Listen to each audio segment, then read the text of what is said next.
a comenzar entonces. Ya, bienvenidos todos a nuestro último día de curso. Espero que les esté agradando el curso. Vamos a terminar la participación del profesor. Las mismas recomendaciones. En unos momentos en el chat les vamos a poner el pase de lista del día de hoy. Y posteriormente, terminando todo, les vamos a dar todas las indicaciones que nos faltan. Muy bien. Ya no retraso más al profesor. Muchísimas gracias y pues le cedo la palabra.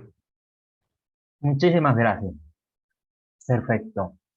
Bueno, entonces, igual si han quedado dudas de lo anterior, igual me lo pueden decir. Ahora vamos a comenzar con la parte de todo lo relacionado a los peligros biológicos y vamos a ver primero cómo se clasifican por grupos de riesgo, ¿sí? Esta es una clasificación para los microorganismos. Después veremos qué clasificación de bioseguridad requerimos para poder manipular estos microorganismos de determinados grupos de riesgo y analizar unas medidas de biocontención, es decir, cómo se deben almacenar o cómo se debe evitar que estos organismos se dispersen en el ambiente. Después vamos a ver un poquito de cómo se hace el manejo de los RPBI y por último algunas recomendaciones sobre manipulación segura de material biológico y algunas que dentro de los manuales de la Organización Mundial de la Salud, perdón, se le conoce como técnicas microbiológicas adecuadas o buenas prácticas microbiológicas.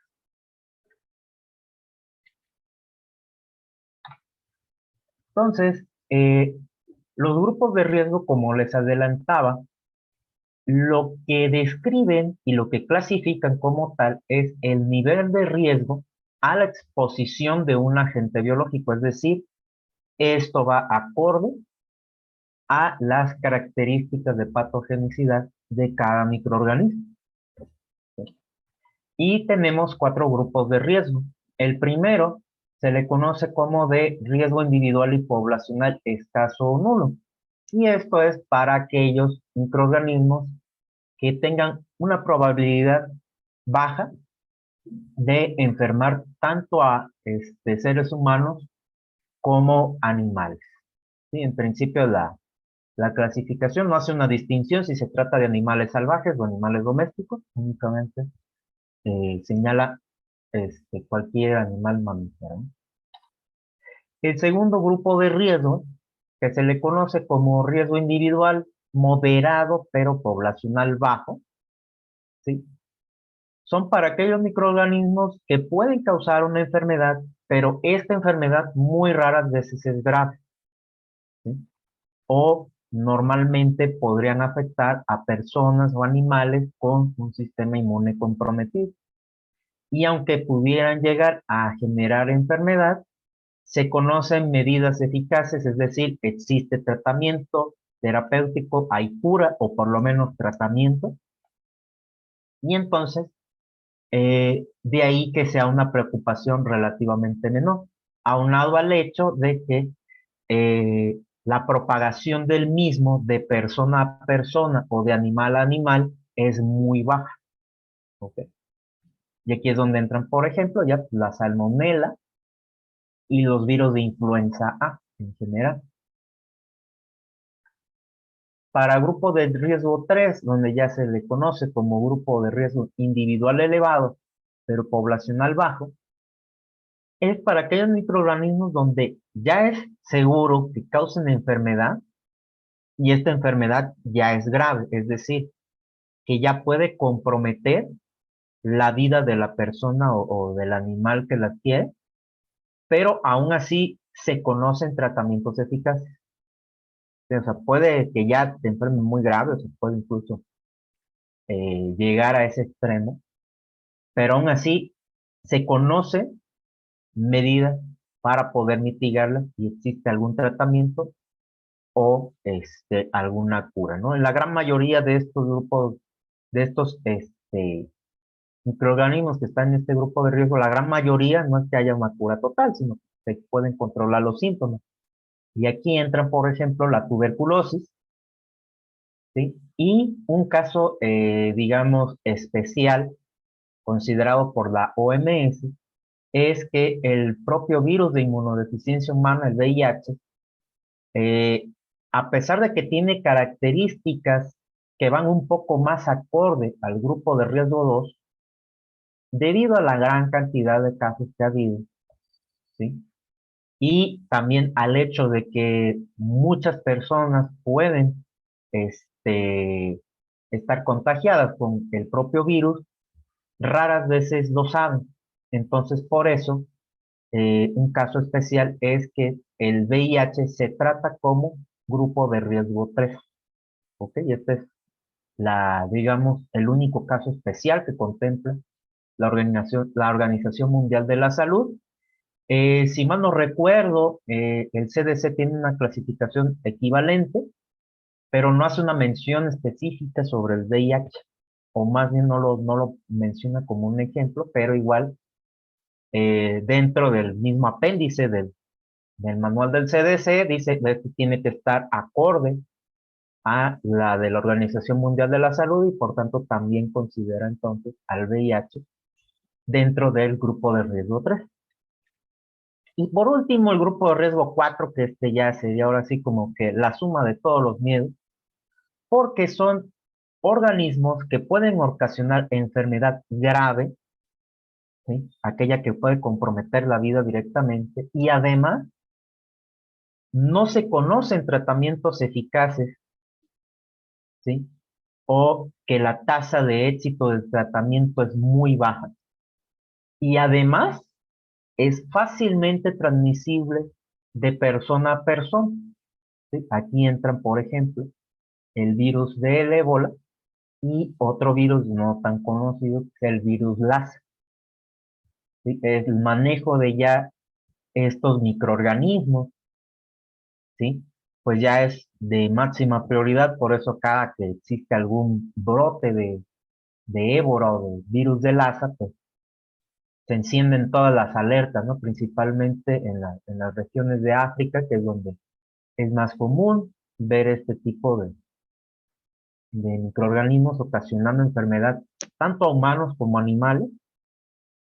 Entonces, por eso van a ver que si ustedes consultan dentro de las propias directivas que tiene la Organización Mundial de la Salud, pues van a ver que la gran mayoría del tiempo se están dedicando buena parte de los esfuerzos a combatir contagios de ébola o de Lassa.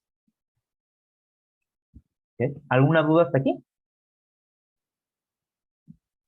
No. Perfecto. Bueno, entonces esta es la clasificación acorde al microorganismo. Ahora vamos con la clasificación de nivel de bioseguridad, pero este es asociado a tanto la parte normativa regulatoria, así como los protocolos y toda la infraestructura que requiero para poder contener y manipular de manera segura estos microorganismos que están relacionados a un grupo de riesgo. ¿Ok?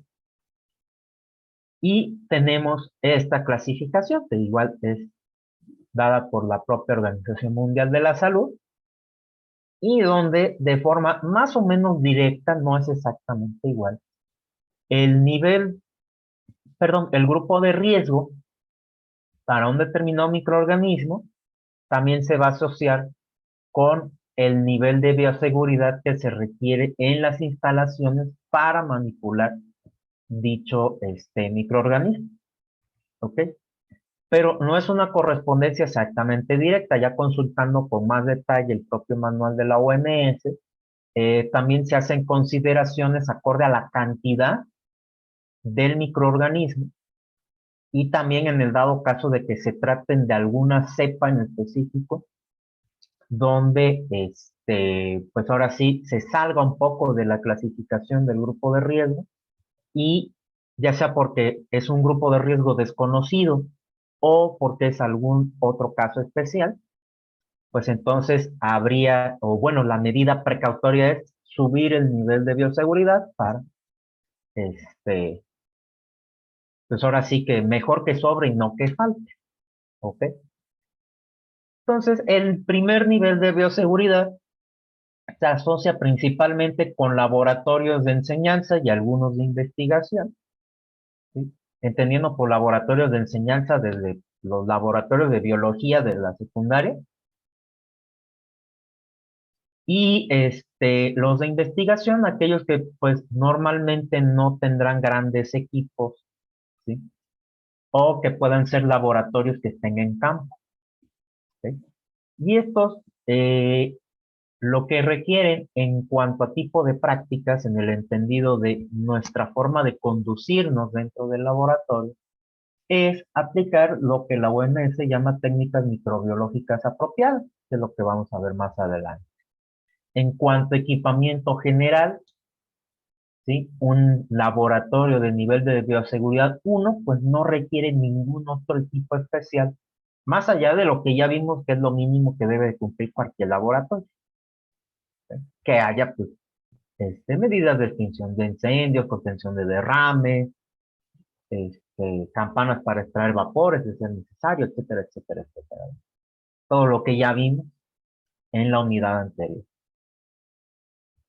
De ahí está el nivel de bioseguridad 2, o también llamado nivel de seguridad básico 2, donde ya aquí entran aquellos laboratorios que son de servicios de atención primaria, es decir, aquellos que estén en clínicas, hospitales, ¿sí?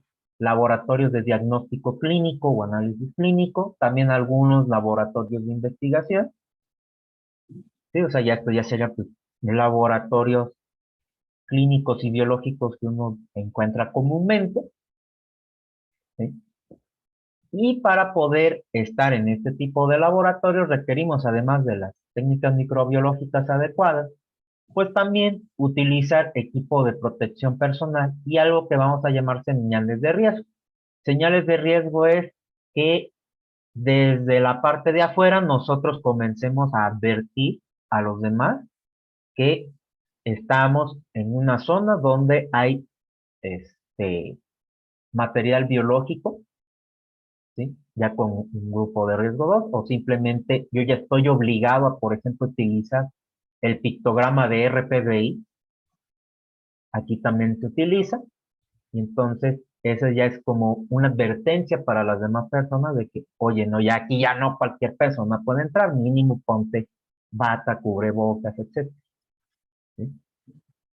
Y ahora, como en este tipo de laboratorio, pues ya se manejan microorganismos que eventualmente sí podrían causar una enfermedad, no necesariamente grave, pues para evitar pues ese tipo de problemas, ahí sí ya se vuelve obligatorio el contar con una cámara o cabina de bioseguridad que se les conoce como de clase 1. Sí, en un momento vamos a detallar a qué nos referimos con las clases de las cabinas de bioseguridad. Por supuesto, equipo de protección personal y esterilización de los materiales mediante autoclave. Luego, el nivel de bioseguridad 3, también conocido como de contención, utilizado para manejar microorganismos de grupos de riesgo 3 o también de grupos de riesgo 2, siempre que estén en cantidades relativamente grandes, ¿sí?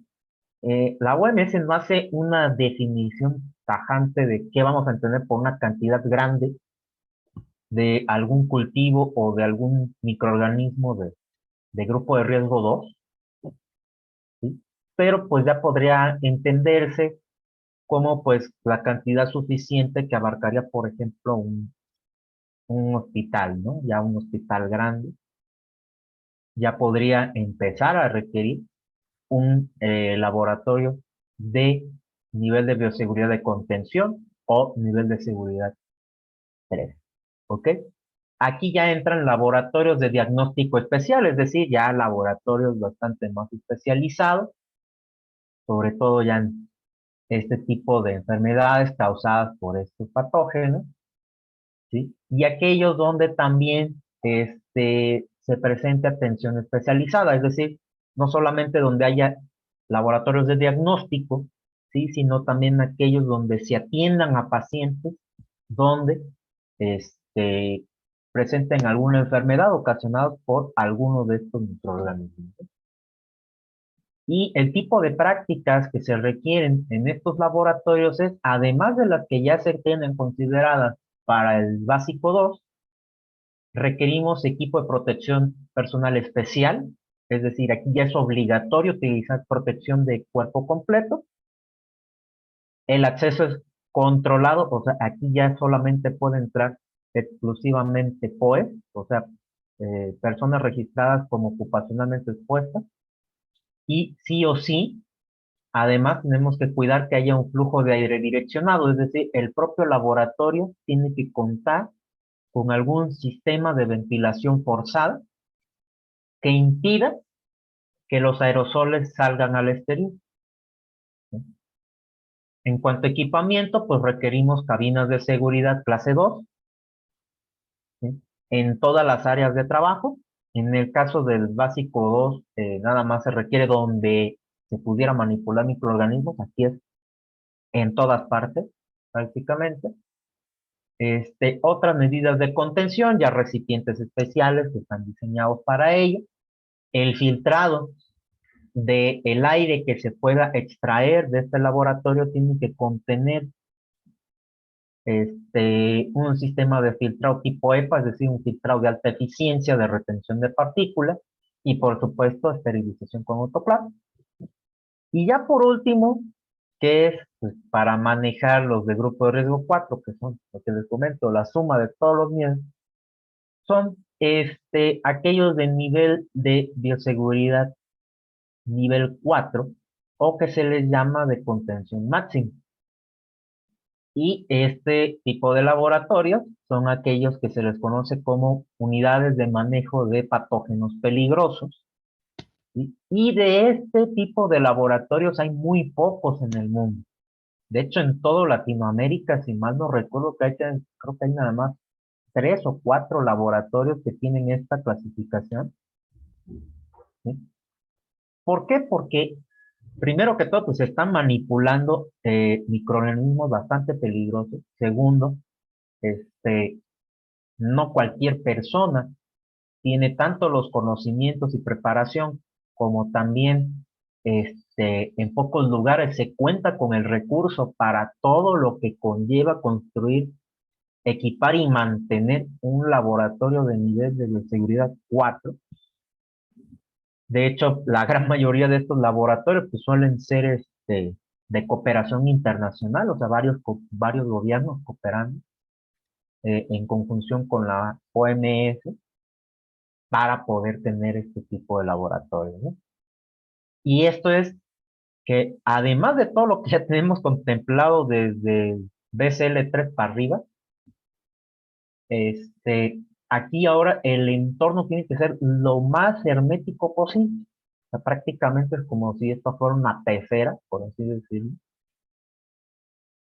donde ya se tienen que incluir dentro de este mismo laboratorio todas las operaciones de eliminación de residuos y descontaminación. Es decir, este tipo de laboratorio está obligado por sí mismo a tratar sus propios residuos in situ, ¿ok? Y pues por supuesto requiere bastante más equipo. Entonces, independientemente del nivel de bioseguridad que tenga cualquier laboratorio, hay cosas que son aplicables a todos aquellos que se manipulen material biológico. ¿Sí? Primero, que las superficies sean perfectamente lisas e impermeables. Esto para permitir procesos de fácil limpieza o de fácil desinfección. ¿Ok? Además que aquí se vuelve obligatorio también la construcción de que sea con el uso de esquinas limpias, es decir, las esquinas curvadas que les comenté en la unidad 2, Aquí se vuelve obligatorio y además los pisos se busca que tengan algún tipo de recubrimiento, ¿sí? Que este recubrimiento puede ser con algún tratamiento antibacterial, además del tratamiento antiestático. Y los materiales utilizados para ese tipo de piso pues suelen ser algún tipo de linóleo modificado, resinas epóxicas, algunos vinilos, etcétera, ¿no? Y ahí pues, cada fabricante tiene sus diversas opciones, ¿no? De linóleo, resinas, etcétera. Las puertas, ¿sí? Si van a tener una ventana, esta ventana tiene que ser completamente sellada, ¿ok? Además, idóneamente, estas deben de ser de cierre automático. Aquí no sé si se alcanza a ver que esta puerta tiene uno de esos pistoncitos que se ponen en la parte superior, que cuando uno la abre, este pistoncito automáticamente la va jalando por efecto de presión o por efecto de un resorte. ¿Ok? Esto es para evitar que pues, la puerta quede accidentalmente abierta y evitar así que pues esté entrando y saliendo material potencialmente peligroso. ¿Sí? Porque aquí pues hay que recordar que el peligro se transmite inclusive por el aire. También las mesas deben de contar con bordes redondeados, es decir, que tengan un bisel curvo para evitar que ahí se pueda acumular polvo o cuando el bisel es pues ahora sí que cuadrado, pues eso también puede dificultar mucho las operaciones de limpieza en la misma cubierta de las mesas. ¿Sí? Por supuesto, también estas cubiertas pues, deben de ser de un material impermeable y resistente. Aquí ya los fabricantes te dan muchísimas opciones. Sí, hay de resinas epóxicas, hay de acero inoxidable, hay otras que son de un vidriado, otras que tienen un esmalte cerámico parecido al esmalte que se utiliza en las ollitas de peltre, parecido, algunas resinas, etcétera. Lo que tenemos que cuidar aquí es que para una misma mesa, toda la cubierta tiene que estar hecha en una sola pieza, que no tenga uniones con pegamento o con soldaduras, ¿sí? ¿Por qué? Porque justamente en esos resquicios donde está o donde haya dos piezas unidas por pegamento, por soldadura, pues ahí se puede acumular mugre y ahí puede crecer algún microorganismo peligroso, ¿no? Por supuesto, las zonas donde haya manejo de muestras, ya sean muestras clínicas, muestras de agentes patógenos, donde se manipulen y se almacenen los RPBI, pues tienen que estar perfectamente señalizadas y con acceso perfectamente controlado, ¿no? En el caso en el que aplican a partir de nivel de bioseguridad 2. Cuando hay antesalas, es decir, espacios antes de, digamos, entrar propiamente a la parte de trabajo de laboratorio, se busca que estas antesalas estén diseñadas para poder este, ponernos o quitarnos rápidamente el equipo de protección personal, es decir, alguna zona, ¿sí? Una presala, justo antes de entrar ya donde está todo el equipo y el material, que por ejemplo pues tenga algún tipo de perchero o algún tipo de vestidor para permitir rápidamente el cambio de equipo de protección personal y no tener que estarnos poniendo el equipo de protección personal justo donde ya están, pues ahora sí que todas las muestras peligrosas, ¿no? En el caso del nivel de bioseguridad 4, además este tiene que tener una ducha, una regadera, ¿sí? Completamente aislada. Y en el caso de laboratorios o instalaciones donde también pues, se requiera zona de cuarto limpio o zona estéril, pues también debe de contar con algún sistema, usualmente de aire presurizado, eh, ionizado, para pues remover la mayor cantidad de polvo de la superficie de nuestra piel y de nuestra ropa. ¿Ok? Esto ya es un poquito más específico para aquellos laboratorios donde se requiere ese tipo de manejo. Por supuesto, las cabinas y equipos tienen que ser acordes al nivel de bioseguridad, ahorita lo vamos a ver más adelante. Y en el caso de nivel de bioseguridad 3 en adelante, ¿sí? En el nivel de bioseguridad 3 es, digamos, hasta cierto punto opcional. En el nivel de bioseguridad 4 es obligatorio que el propio sistema de ventilación de laboratorio permita la descontaminación mediante gases o vapores. ¿A qué me refiero con esto?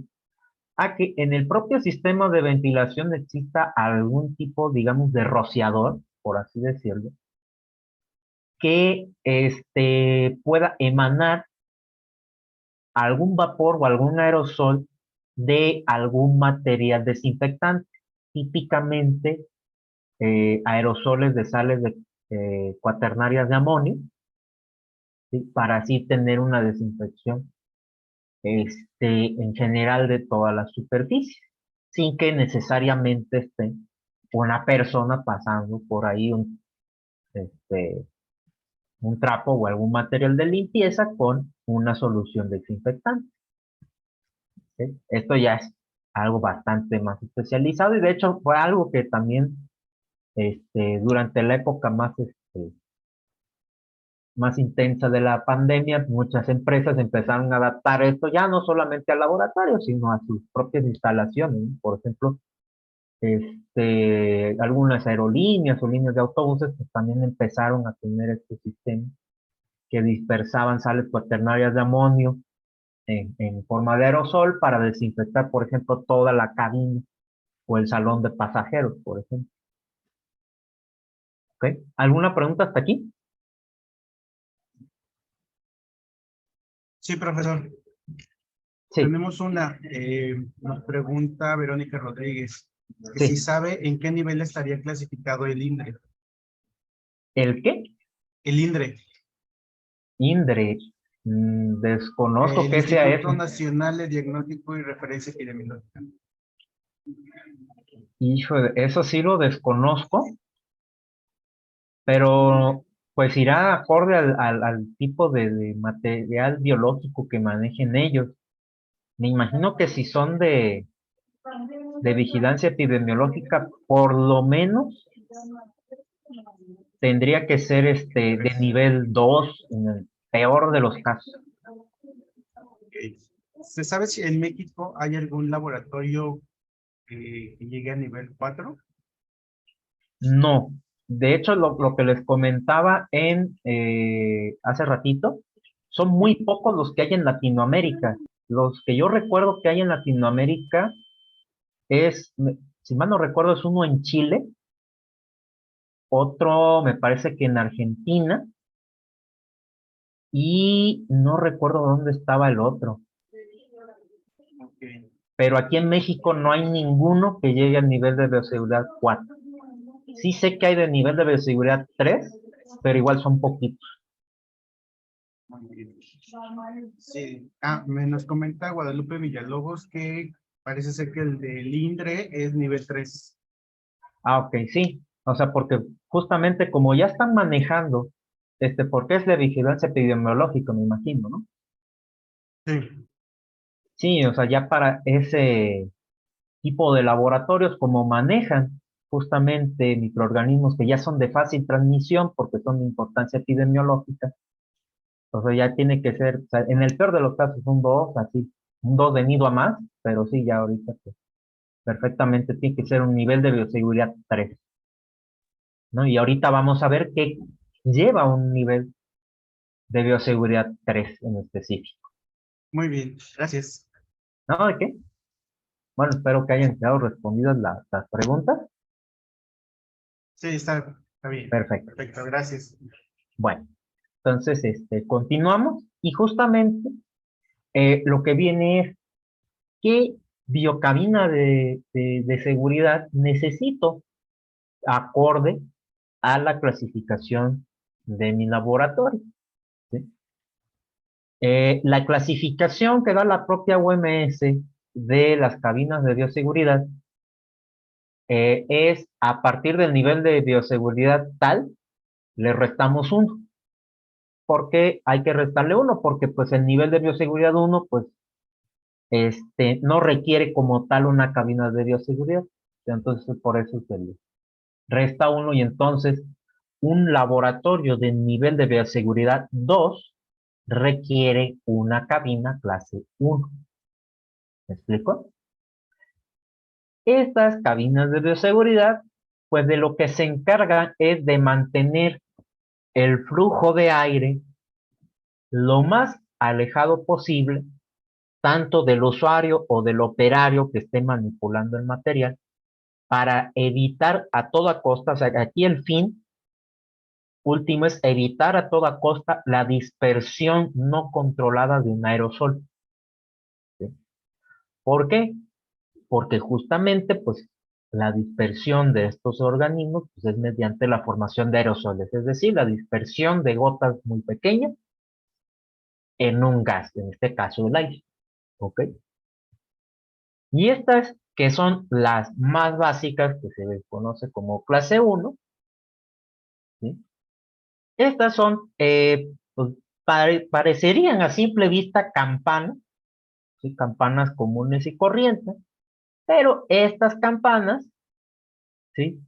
Lo que buscan es que el aire se extraiga directamente desde la parte de abajo primordialmente y luego pase por aquí, por la parte posterior, ¿sí? Por la parte de hasta atrás de la propia cabina, y luego de esto tiene que pasar por un primer filtro tipo EPA, ¿sí? Idóneamente tiene que tener al menos 2 filtros tipo EPA, ¿sí? Uno que está dentro de la propia cabina de seguridad, de ahí esto va hacia un ducto, y luego en el sistema de ductos, idóneamente tiene que existir otro filtrado tipo EPA, idóneamente, para las clase 1.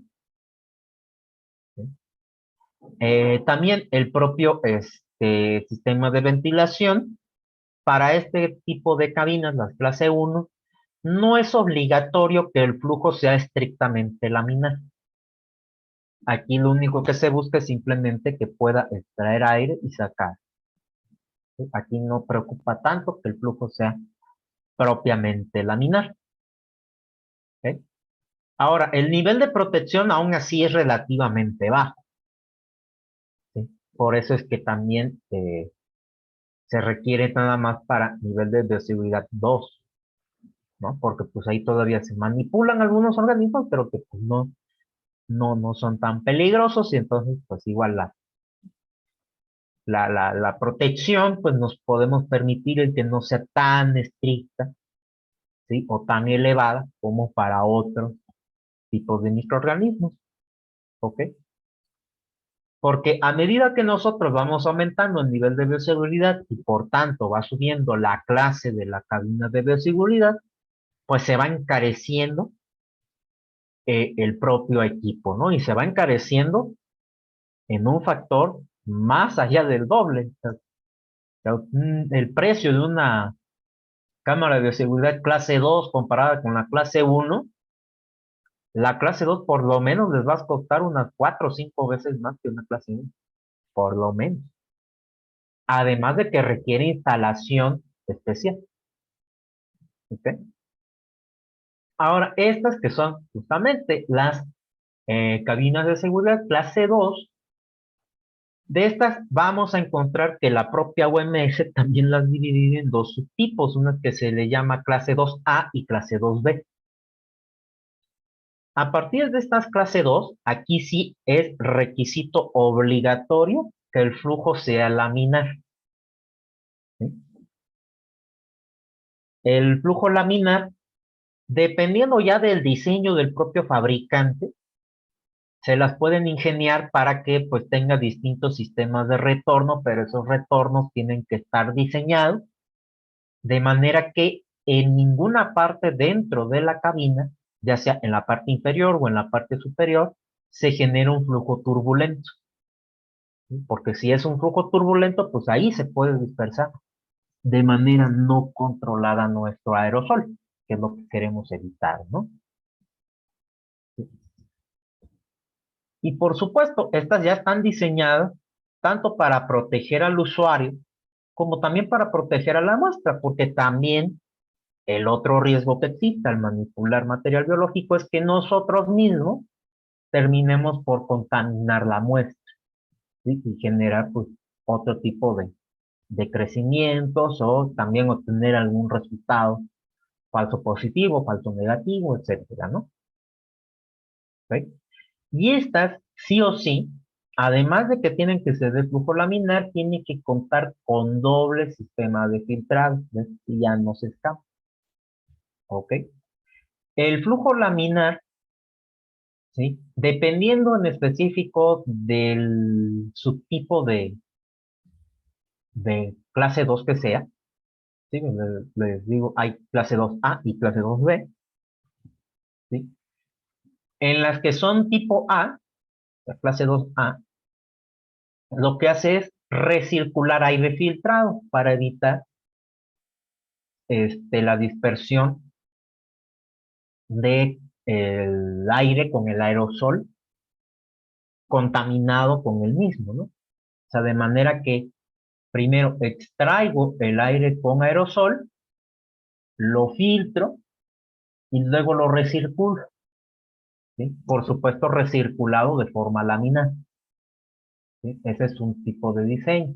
Y el otro diseño es donde en lugar de recircular ese aire filtrado, directamente lo saco desde el primer paso al exterior, ¿ok? En ambos casos requiero un doble filtro, a la entrada y a la salida, ¿ok? La diferencia quizás sería el propio diseño del sistema de recirculación que utilizan las cabinas clase 2A, ¿ok? La ventaja de este tipo de cabinas es que estas yo ya las puedo utilizar en un ambiente estéril, ¿sí? O sea, estas ya son aptas para usarse, por ejemplo, dentro de un cuarto limpio, ¿ok? Y estas son las que se requieren a partir de nivel de bioseguridad 2, ¿sí? O el básico 2, y de ahí los de contención, ¿sí? Y por último tenemos las cabinas de bioseguridad clase 3, que esto pues más que una cabina de bioseguridad pues viene a ser una cámara de guantes, propiamente dicha, porque el propio sistema está diseñado para que tenga un aislamiento completo. En las anteriores no hay un aislamiento, o sea, yo puedo meter y sacar las manos sin que nada lo impida, pero aquí todo el ambiente está perfectamente sellado, ¿sí? Y yo manipulo todo mediante los guantes. Para yo poder, por ejemplo, meter la muestra, pues este tipo de cabinas pues también utiliza esta parte de aquí. Aquí le llaman caja de paso, pero normalmente se le conoce como precámara. Esta precámara lo que tiene es el mismo sistema de filtrado y de imposición de atmósfera que hay aquí, es decir, si se requiere una atmósfera inerte o si se requiere una atmósfera seca o etcétera.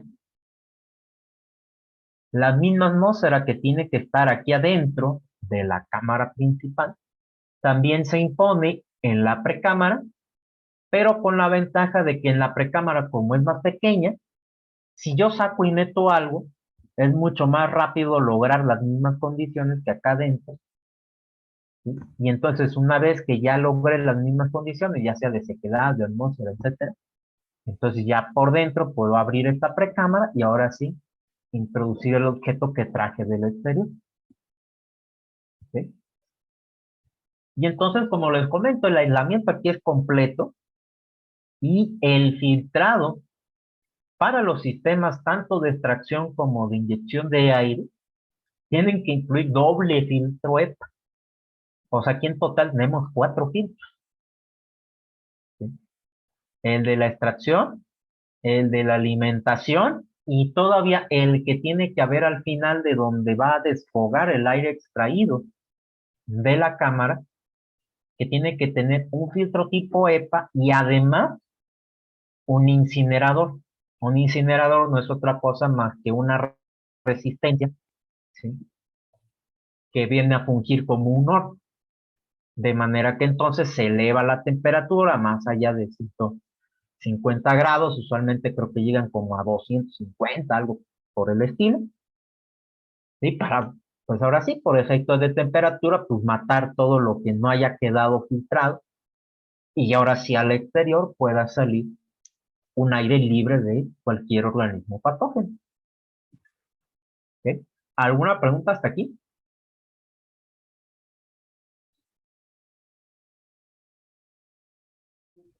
Todo bien. Ok. Aquí igual les presento una comparativa muy rápida, muy sucinta. Esto está tomado del propio manual de la OMS de cabinas de bioseguridad. Ahí vienen todos los requisitos específicos que deben de cumplir como mínimo cada cabina de bioseguridad. Y ya las subclasificaciones que existen dentro de la clase 2 se observan, pues son principalmente relativas al desplazamiento de aire o de volumen de aire que pueden reciclar o desplazar en un solo paso. Y en el caso también de las cabinas tipo B, estas sí están diseñadas también, por ejemplo, para contener residuos peligrosos que sean estrictamente químicos o inclusive manipular material radiológico, ¿sí?, en las que son clase tipo 2B. Aquí el 1, el 2 y el 3 ya lo único que cambia es la cantidad o el desplazamiento de volumen, es la principal diferencia nada más. Mientras que, por ejemplo, en la clase 2A no están recomendadas para contener residuos peligrosos que sean material químico o material radiológico, y por supuesto la tipo 1, pues menos. ¿Ok? Ya en el caso de las que son diseñadas para manipular material químico y radiológico, en algunos casos también el propio material del que está hecha la ventana pues puede contener algún filtro hecho de plomo, por ejemplo, que es lo que típicamente se utiliza para protección de radiación ionizante. ¿Sí? Bueno, entonces esto es lo relativo a las cabinas de bioseguridad. ¿Ok? Ahora aquí les ilustro gráficamente cómo se tienen que ver los laboratorios acorde a su nivel de clasificación de nivel de bioseguridad. ¿Sí? Un laboratorio de nivel de bioseguridad básico 1, pues se ve como este, ¿no? Les decía que pues vendría a ser prácticamente desde un laboratorio de biología de secundaria, ¿sí?, donde pues simplemente debemos de contar pues con una puerta de acceso controlado, o sea que tampoco ande entrando y saliendo cualquier persona, ¿sí?, que exista un lavamanos y material para la adecuada recolección de RPBI, si es que se genera RPBI en ese laboratorio. Por supuesto, señalización para a nivel general. El equipo de protección personal, vean que es un equipo de protección personal básico, bata. Bueno, aquí le ponen lentes de protección contra impactos nada más, pero recuerden que idealmente tienen que ser goggles y guantes, ¿no? Y opcionalmente, ¿sí?, estos que están aquí en verdecito son opcionales, es el autoclave, ¿no? Esto para un nivel de seguridad básico 1. Un básico 2, que ya sería la gran mayoría de laboratorios que manejan material biológico, ¿sí?, tanto a nivel comercial como a nivel institucional, pues ya deben de tener este tipo de instalaciones. Además de todo lo anteriormente visto, pues ya debe de tener por lo menos una cabina de bioseguridad, mínimo, ya vimos que tiene que ser clase 1 por lo menos, ¿sí? Aquí ya se vuelve también obligatorio el uso de autoclave, ¿sí?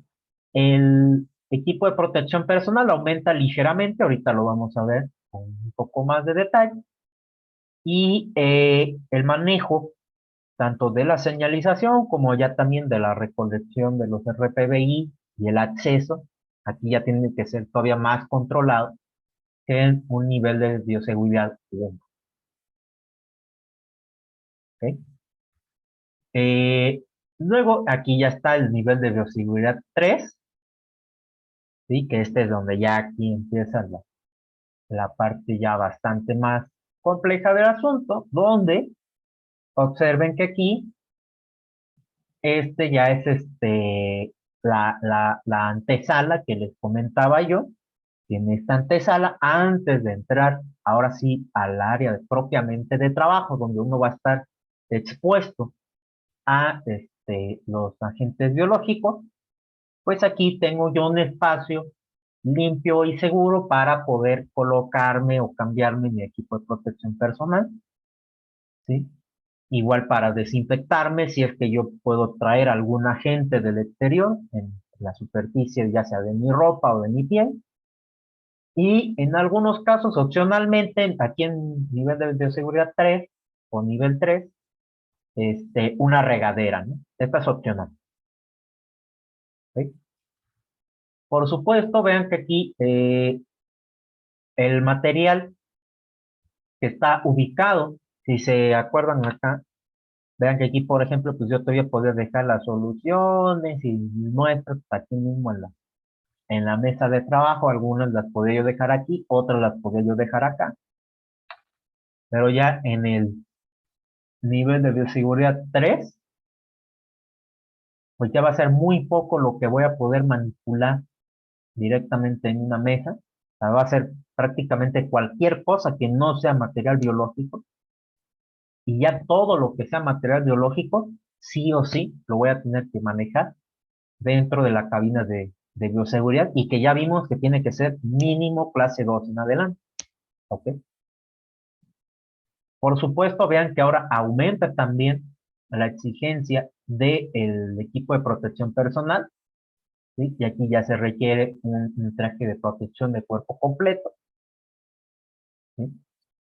Aquí lo que ponen como 8, que sería un sistema de purificación de aire. Este es opcional en nivel de bioseguridad 3, ¿sí? Y que son los equipos que les comenté en la clase anterior, que vienen a ser una especie de cartucho que funcionan con baterías y que a partir de ahí pueden generar carga estática, carga electrostática, ¿sí? Para así ionizar ese aire y pues propiciar descargas eléctricas, y a partir de ahí inactivar los agentes biológicos. ¿Sí? Igual, a nivel, digamos, opcional, dentro de los BCL3, están los filtrados tipo EPA con incinerador, que son estos que se muestran acá abajo, ¿sí? Esto es un ejemplo a nivel subterráneo. Hay otros que lo tienen, digamos, en el techo, ¿sí? Este es el sistema de extracción con incineradores. Aquí, como esta es una instalación muy grande, pues se ve aquí un montón de tuberías interconectadas, ¿no? Pero esto es porque es uno de los que tiene el CDC. De hecho, esta infografía la tomé directamente del manual del CDC. Y opcionalmente, aquí está el sistema, ¿sí? De distribución del material desinfectante que les comentaba. Aquí este es un tanquezote lleno de algún desinfectante, una solución, por ejemplo, de sal cuaternaria de amonio, ¿sí? Y que por medio de un sistema ya bastante más complejo de bombeo, pues ya se puede distribuir un aerosol con una presión mínima requerida para poder desinfectar de forma remota toda la superficie, ¿sí? Y ya por último, este sería el nivel de bioseguridad 4, ¿sí? Que esto es donde observen ustedes que ya aquí tiene que existir, primero que todo, un sistema que a mí me permita operar con una presión dentro del área de trabajo y por eso es la presión de TR, o sea, de trabajo, de manera que esta presión, ¿sí? Dentro de, no, perdón, TR es la presión aquí dentro del traje de la persona que está acá adentro. Observen que ya este es como un traje como de astronauta, pareciera ser de un traje de astronauta, pero este es un traje de protección de nivel de bioseguridad 4 con conexión a suministro de aire externo. ¿Sí? Hay algunos que no tienen conexión a suministro de aire externo, únicamente pues el filtrado que utiliza la persona que lo porta, pero la presión de aire dentro de este traje pues tiene que ser una presión más grande que la presión al exterior del laboratorio, es decir, la presión atmosférica. Y aquí adentro, ¿sí? Ya en toda esta zona, la presión tiene que ser todavía menor. ¿Por qué? Porque si aquí por algún accidente se llega a dispersar algún aerosol, el hecho de que yo tenga una presión externa más grande que la presión interna, pues va a dificultar mucho que ese aerosol se disperse hacia el exterior. ¿Sí? Y vean que entonces todo lo que hemos platicado hace rato, pues se vuelve completamente obligatorio y además aquí por supuesto cambia el nivel de la cabina de bioseguridad que se requiere aquí, además de que requerimos de la propia antesala de acceso al laboratorio, también requerimos de una zona específica para la descontaminación de los trajes de cuerpo completo y por supuesto una zona de ducha, ¿no? Y aquí se vuelve obligatorio el que la extracción con los filtros tipo EPA tenga un incinerador y también se vuelve obligatorio el tener el sistema de entrega de vapor de agente desinfectante para desinfección remota, ¿ok? Y además, algo que se tiene que considerar para un laboratorio de nivel de seguridad 4 es que pues no lo puedo nada más construir. O sea, imagínense que yo fuera, por ejemplo, Carlos Slim, ¿no? Y que tengo dinero para dar y regalar, y de un día para otro digo, pues quiero tener mi propio laboratorio de nivel de seguridad 4. Si soy Carlos Slim, lo puedo pagar, ¿no?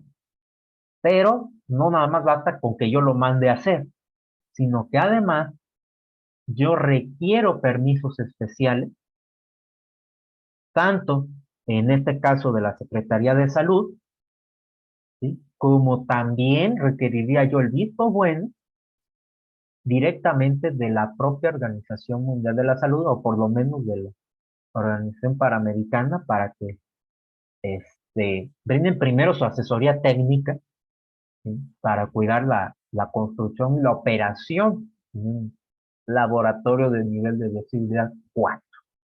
¿Sí? O sea, ya no cualquier persona puede tener su propio BSL-4, ya sí o sí requiero primero permisos, autorizaciones y por supuesto inherentemente voy a tener que hacer colaboración porque ya no es algo que una sola persona o una sola institución pueda hacer por su propia cuenta, ¿ok? Y por supuesto también justificar, ¿no? ¿Para qué quieres un laboratorio de nivel de velocidad 4? ¿Sí? Siendo que vas a manipular microorganismos de grupo de riesgo 4, ¿sí? Los cuales por propia legislación y acuerdos entre muchos países, pues no cualquier persona debe de tener acceso a muestras o cepas de esos microorganismos justamente para evitar acciones de, por ejemplo, bioterrorismo, ¿sí? O igualmente para prevención de pandemias, ¿ok? Entonces, esa es otra de las cosas que tenemos que considerar, ¿ok? ¿Alguna duda hasta aquí? No, todo bien. Ok, perfecto. Bueno, y aquí está lo que les comentaba, que acorde al nivel de bioseguridad, también uno mismo debe de portar determinado equipo de protección personal. Si solamente estoy en el básico 1, pues con que yo use el equipo de protección personal más elemental, es decir, bata, guantes, cubrebocas, gogles o por lo menos lentes, con eso pues ya puedo operar, ¿no? O sea, aquí no requiero tener ningún tipo de sellado hermético. Pero en el nivel de bioseguridad 2 ahí sí yo ya tengo que subir un poco más, ¿sí? Y la bata que yo tenga que utilizar para estar en un nivel básico 2 pues tiene que ser ya sea una bata o bien desechable o aquellas batas que son aptas para poder esterilizarse en autoclave, ¿sí?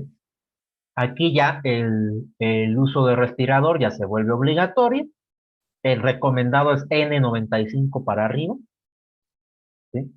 Además que debo utilizar protección facial para evitar salpicaduras en toda la superficie de la cara y también utilizar cofia para evitar yo ahora contaminar, ya sea con mi cabello o con lo que se desprenda de mi cuero cabelludo, las muestras que pudiera manipular. ¿Ok? Y ya vean que ya para el nivel de bioseguridad 3 pues aquí ya tenemos trajes de protección completa.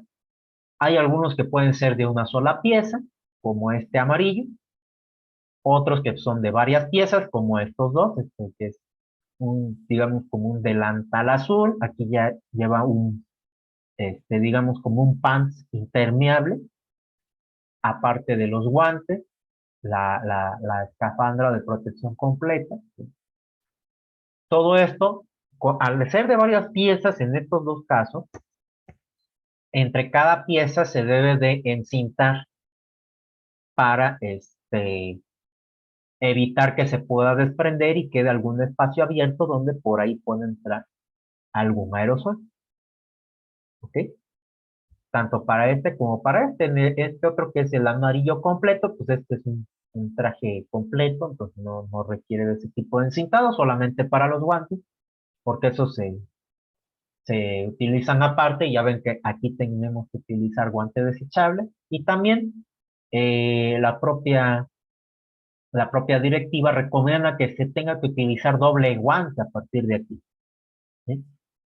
Ya sea doble guante de nitrilo, de neopreno, etcétera, de los que ya vimos, o también guante de anticorte, de los que vimos que eran para protección de los cirujanos, y encima de ese guante anticorte, pues también un guante de látex, ¿no?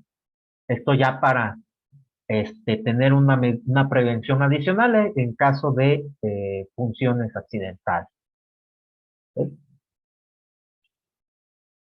Y este es otro de los equipos que también se utilizan en BCL3. Vean que estos ya son equipos de purificación de aire, que es el aparato que les comentaba. Aquí ya se encarga del aire del exterior, lo filtro mediante electrostática y ya puede ingresar al interior y ya lo puedo yo respirar de forma segura. ¿Ok? Y ya así es como se ve un... Sí, sí, sí, Una adelante. pregunta. Hola, perdón. Antes de que cambie la diapositiva. Sí. En un cuadro que mostró casi al principio, decía que, por ejemplo, los laboratorios de diagnóstico son nivel de bioseguridad 2, pero ahorita que estoy viendo lo que es el equipo de protección, entonces los equipos, los laboratorios de diagnóstico, por ejemplo, de los hospitales, ¿son nivel de bioseguridad 1 o 2? Depende del Porque equipo. sí, ok, Hay porque aquí, por algunos, ejemplo, si nos, ajá, porque por ejemplo, sí, hay laboratorios de diagnóstico donde no se manejan microorganismos que entran del grupo de riesgo 2. ok, Y entonces, si no voy a manejar microorganismos con ese nivel de patogenicidad, pues no necesito tener un equipo de diagnóstico adecuado para el nivel de bioseguridad 2. Con el 1 puede que me va, porque no voy a estar manipulando ese tipo de material biológico. Pero si yo ya voy a trabajar con microorganismos de grupo de riesgo 2, entonces ahí sí, mi laboratorio de diagnóstico tendrá que estar adecuado para que sea un nivel de bioseguridad 2. No sé si con eso me explico. Sí, sí, sí. Ok, muchas gracias. Ah, ok, entonces eso era todo, ¿no? Sí, sí, eso era todo. Muchas Ah, gracias. ok, perfecto. También nos comenta Guadalupe Villalobos que ¿Sí? los laboratorios de diagnóstico son bioseguridad nivel 2 y los laboratorios de enseñanza son nivel 1. Sí. Les repito, eso dependiendo de qué microorganismos vaya yo a trabajar ahí. Porque, por ejemplo, hay laboratorios de enseñanza en algunas universidades que pues también enseñan el cómo manipular, por ejemplo, microorganismos de grupo de riesgo 2 en adelante. ¿Sí? Y entonces, a pesar de que nada más sean de enseñanza, pues ya requieren nivel de seguridad, por ejemplo, tipo 2. ¿Sí? Entonces, eso va acorde a lo que vaya a trabajar cada laboratorio en específico. ¿Sí? Aquí, por ejemplo, les puedo comentar que en Sinvestab, si mal no recuerdo, el Laboratorio Nacional ¿cómo se llama? De unidad de patología, tiene laboratorios de nivel de bioseguridad 2, ¿sí? Y una parte de eso es para enseñanza, o sea, porque pues ahí también se imparten maestrías, y también se utiliza para investigación, porque hay gente que hace maestrías y doctorados ahí. Entonces, no nada más con decir de que si es de enseñanza, forzosamente tiene que ser uno, ¿no? O sea, yo puedo diseñar uno de enseñanza con el equipo de un nivel 2 para justamente enseñar cómo se debe de trabajar en un nivel 2 en adelante, por ejemplo. No sé si con eso me expliqué. Sí, Ah, ok, perfecto. muchas gracias. ¿No? ¿De qué? Y pues les decía, ahora así es como se ve ya un laboratorio de nivel de bioseguridad 4. ¿Sí? Estas fotos son también de unos laboratorios que tiene, si mal no recuerdo, estos de traje rojo son del CDC, estos de acá son de una agencia europea, ahorita no recuerdo en un momento cuál es, pero vean que aquí ya todo mundo tiene que utilizar estos trajes de protección completa, ¿sí? Son trajes completamente impermeables con suministro de aire para cada persona, ¿sí? O sea, ya en una especie, digamos, de cordón umbilical, ¿no? Donde se conecta a un sistema de entrega de aire presurizado, ¿sí? Este sistema de aire es un sistema completamente autónomo, apartado de cualquier otro sistema de entrega de gases del edificio, ¿sí? Y que tiene que estar garantizado que sea un aire perfectamente filtrado. También aquí las mangueras, son unas mangueras especiales, no puede ser cualquier manguerita por ejemplo, se parece mucho a las que se utilizan, por ejemplo, en las vulcanizadoras, ¿sí? Para inflar llantas, pero no es el mismo plástico, ¿sí? Es un plástico especial, diseñado principalmente, primero, pues, para evitar rupturas y evitar fisuras, ¿no? Además, que observen que los guantes que utilizan, por ejemplo, estas personas, llevan un asegurador. Esta ya es una pieza plástica o de metal, en algunos casos, los más viejitos, y esa pieza lo que hace es, hace un doble encastre con el guante que va a utilizar la persona. De manera que aquí ya no es nada más encintarlo, ¿sí? Sino que además, para poder quitar o poner fácilmente el guante, ya es un sistema como de clic, más o menos parecido al que utilizan los propios guantes de las cabinas de bioseguridad. Esta sería una cabina de bioseguridad nivel 3, ¿sí? Y esta de aquí es, esta pieza hace presión sobre la otra pieza y deja el guante a manera de sándwich. Entonces ya con eso evita que el guante se desprenda de manera así, de que de repente pues, se despega, porque igual si uno utiliza cinta, pues esa cinta igual al moverse se va despegando poco a poco, ¿no? Entonces ya con esto uno evita que se despegue fácilmente el guante, ¿ok? Y además, en algunos casos, como medida ya adicional, una medida de redundancia, es si, por ejemplo, si la línea de aire, la línea de suministro de aquí llega a fallar por alguna razón, dentro del propio traje ya traen integrado también un sistema de suministro de filtrado de aire portátil, más o menos como este de acá atrás, ¿sí? Pero ya en estos, por ejemplo, que es del laboratorio del CDC, ya viene incluido adentro del traje. Estos no, este es el puro traje, pero pues ya con toda la demás preparación de nivel de bioseguridad 4. ¿Sí? ¿Sí? ¿Alguna pregunta? No, vamos bien. Perfecto. Bueno, entonces eso fue con respecto a la parte de el nivel de bioseguridad que requieren los laboratorios acorde a al material biológico, a su grado de patogenicidad del material biológico. ¿Sí? Ahí recuerden que el criterio es qué tan peligroso es el microorganismo que voy a trabajar. Si voy a trabajar un microorganismo que se contagia fácil y que además produce una enfermedad grave, pues ahí es donde tengo yo que dar prioridad y establecer un mayor nivel de seguridad. ¿Ok? Bueno, ahora vamos con la parte de RPBI, ¿sí? Y que por definición dentro de la NOM 087, la NOM 007 y la NOM 253, ¿sí? La 087 es la de COL.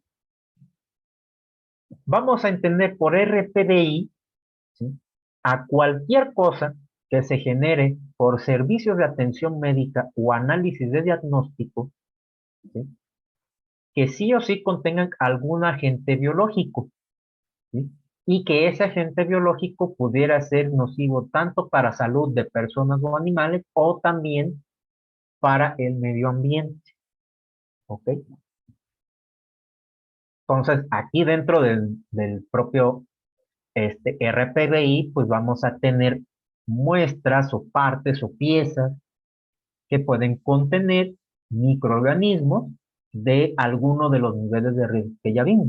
Normalmente ya estaríamos hablando de grupos de riesgo 2 en adelante. ¿Sí? Y entonces, ¿qué vamos a contemplar o qué se define como RPBI en la NOM 087? Cualquier material o equipo u utensilios que sean punzocortantes y que hayan estado en contacto con animales o personas, ¿sí? Ya sea durante algún procedimiento de diagnóstico o de tratamiento o también, en el dado caso de que así sea, en el proceso de tratamiento funerario, ¿no? A eso también entra como RPBI. Luego vamos a tener lo que se llaman residuos patológicos, es decir, cualquier pieza, ya sea tejido, órgano estripado, etcétera, que no esté conservado en formol o en ningún otro agente preservante, ¿sí? Y que además pueda proceder de alguna muestra clínica o de algún proceso quirúrgico, ¿sí? Vamos entonces a entender como residuo patológico cualquier pieza que le hayan sacado a uno, ¿sí? Exceptuando lo que sea muestra de orina y heces. Las muestras de orina y heces no entran como RPDI como tal, ¿ok?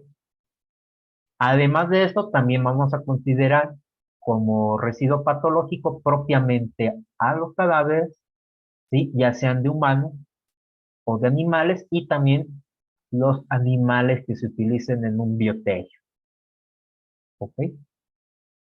Luego, los que vamos a entender como residuos no anatómicos, ¿sí? van a ser aquellos que sean típicamente material de curación, pero que estén empapados en algún fluido, ¿sí? Este fluido que puede ser sangre, líquido encefalorraquídeo, líquido sinovial, secreciones, esputo, etcétera.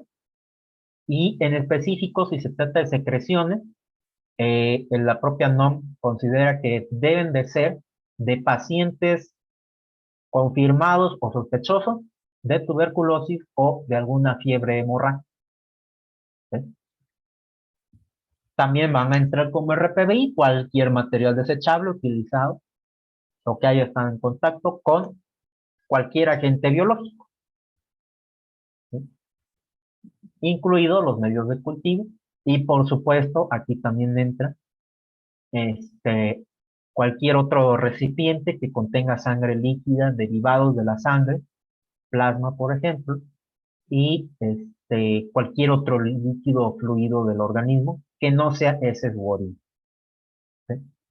Y entonces, lo que no se va a tratar como RPDI, ¿sí?, van a ser lo que vamos a llamar residuos sanitarios, llámese pañales, toallas sanitarias, condones, papel de baño utilizado que no tenga o que no esté empapado en sangre, ¿sí?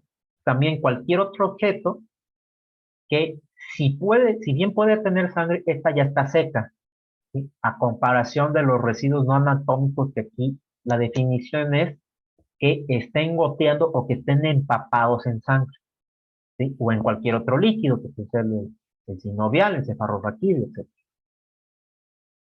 etc. También no se va a tratar como RPBI el material de vidrio, ¿sí? Porque ese se puede esterilizar perfectamente. Muestras de orina y heces tampoco entran como RPBI. Y partes anatómicas, es decir, cualquier cosa que nos hayan sacado, pero que esté conservado en formol. Si está conservado en formol, no entra como RPBI, ¿ok? Y entonces esto se puede ir como residuo sanitario, ¿sí? O residuos sólidos urbanos, que ya es otra clasificación, es otra norma, otra sección dentro de la LGPG, pero que igual, para que quede bien delimitado qué vamos a entender por RPBI y qué no. ¿Ok? ¿Alguna duda hasta aquí? No. Perfecto.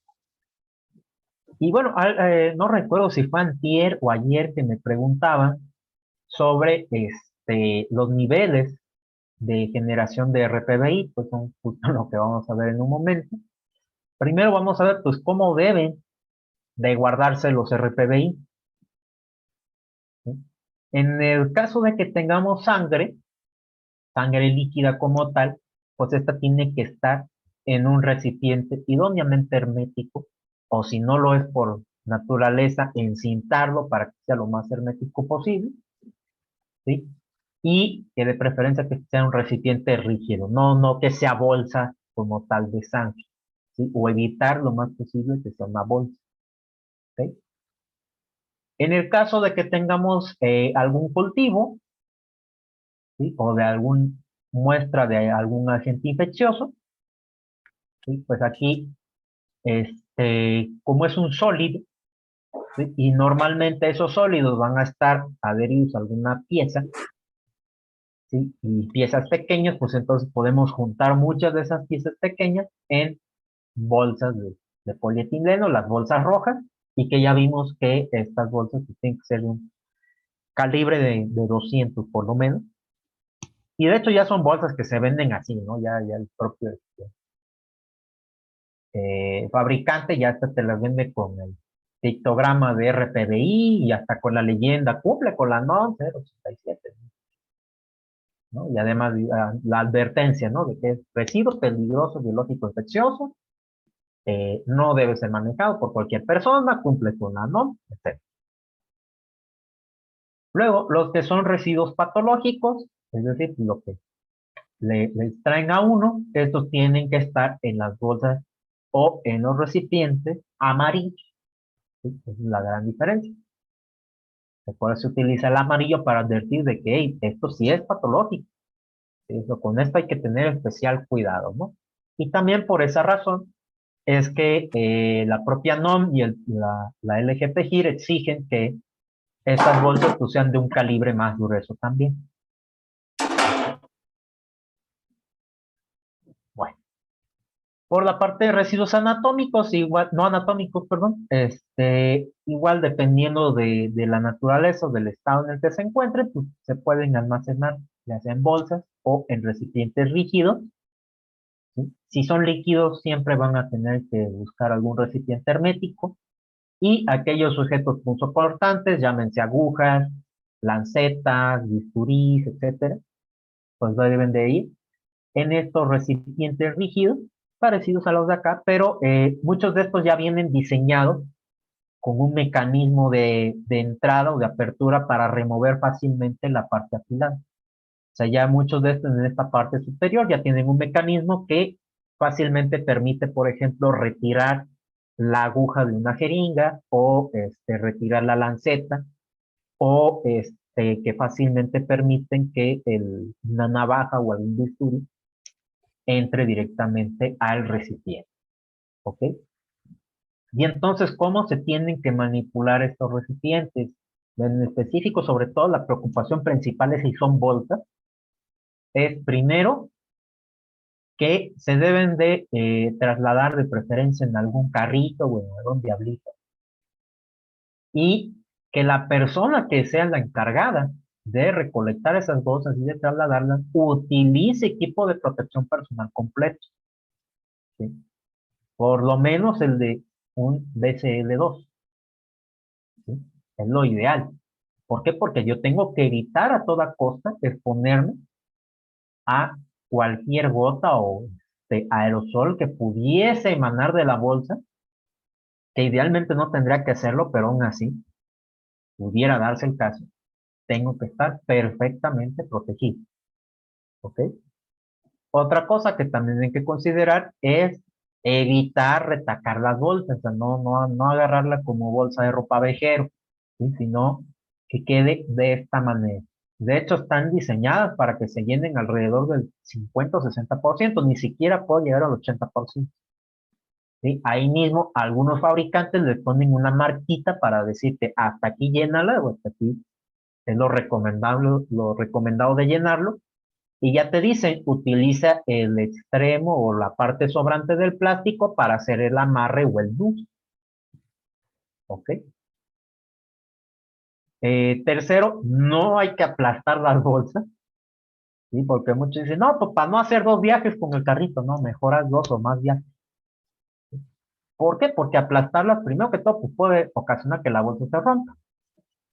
¿Sí? Y si se rompe, pues puede haber algo que se derrame y ahí ya sería una situación de potencial desastre. Segundo, porque igual puede que la bolsa no esté bien sellada y entonces al momento de aplastarla, pues libero el aire que está dentro y si tiene aire, pues eventualmente voy a dispersar un aerosol que pudiera contener algún organismo peligroso. ¿Sí? Entonces, nada de aplastar. ¿Sí? Y para asegurarlas, pues es amarrarlas, hacerles un buen nudo o encintarlas. ¿Sí?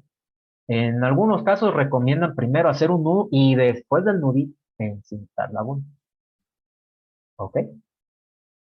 Y ahora, justamente, cuando nosotros tenemos RPBI, tenemos que tener un almacén especial para RPBI. Si, por ejemplo, en mi laboratorio genero residuos peligrosos, llámense químicos, radiológicos o cualquier otro, y además genero RPBI, no se vale guardar en el mismo almacén los residuos peligrosos y los RPBI. Tienen que ser 2 espacios completamente separados. Idóneamente que estén lejos uno de otro. ¿Sí? Principalmente por el hecho de que como soy RPBI, pues entonces yo esos almacenes los tengo que vaciar bastante más seguido a comparación de los almacenes de residuos peligrosos nada más. ¿Sí? Ya vimos que si soy nada más generador de residuos peligrosos, yo legalmente tengo máximo 6 meses para estarlo vaciando por completo. Pero si soy generador de RPDI, ¿sí? Yo a lo más lo tengo que estar vaciando cada 30 días. ¿Sí? Y eso es si soy un generador de RPDI del nivel 1. Esto acorde a la NOM 007 y a la 253. ¿Sí? Si soy generador de RPDI del nivel 1, ¿sí? Es porque entonces yo genero en promedio menos de 25 kilogramos al mes de RPDI. ¿Ok? ¿Y esto a qué se traduce? A que, por ejemplo, sean unidades hospitalarias o clínicas que atiendan en promedio de 1 a 5 camas. Esta es una de las directivas que da la guía de la NOM. Y entonces, si yo tengo una clínica pequeña o atiendo en una clínica pequeña, pues lo más seguro es que yo sea un generador de RPDI nivel 1. ¿Sí? Lo mismo si se trata de un laboratorio clínico o de un banco de sangre que procese en promedio entre 1 hasta 50 muestras diarias. ¿Ok? Y también algunos laboratorios que están en institutos de investigación y también algunos instalaciones psiquiátricas que pudieran generar RPBI. Y en estos casos también son otros ejemplos, además de los de unidades hospitalarias y laboratorios clínicos o bancos de sangre, que pudieran caer dentro de lo que es el nivel 1 de generador de RPBI. ¿Sí? Esta clasificación es independiente del nivel de bioseguridad. ¿Sí? Esta es nada más de cuánto yo genero ya de residuo biológico infeccioso. ¿Ok? Y si estoy aquí, yo a lo más lo tengo que vaciar ese almacén cada mes. Si soy nivel 2, que es cuando yo ya genero entre 25 y 100 kilogramos al mes de RPBI, pues entonces ya subo al nivel 2, o lo que sería más o menos equivalentes es, por ejemplo, clínicas o hospitales de 6 a 60 camas, ¿sí? Laboratorios clínicos o bancos de sangre que procesen de 51 a 200 muestras diarias, y también aquí, por ejemplo, entrarían los bioterios, ¿sí? Aquellos que generen pues esta cantidad de residuos, ¿no? Si tengo un bacterio muy grande, pues, igual y puede que ya exceda de estos 100 kilogramos y ya entro en nivel 3. Y estos entonces lo tengo yo que vaciar máximo cada 15 días. Y ya en nivel 3, pues ya todo aquello que escape de nivel 1 y 2, ¿sí? Además donde aquí entran, por ejemplo, centros de producción, aquellos centros que estén continuamente produciendo algún derivado biológico, pero que a su vez durante ese proceso de producción o de fabricación pues generen RPDI, entran en esta sección. También algunos centros de investigación y por supuesto centros que atienden enfermedades infecciosas van a generar esta cantidad de RPBI, y entonces todas estas instalaciones tendrán que vaciar su almacén de RPBI máximo cada semana.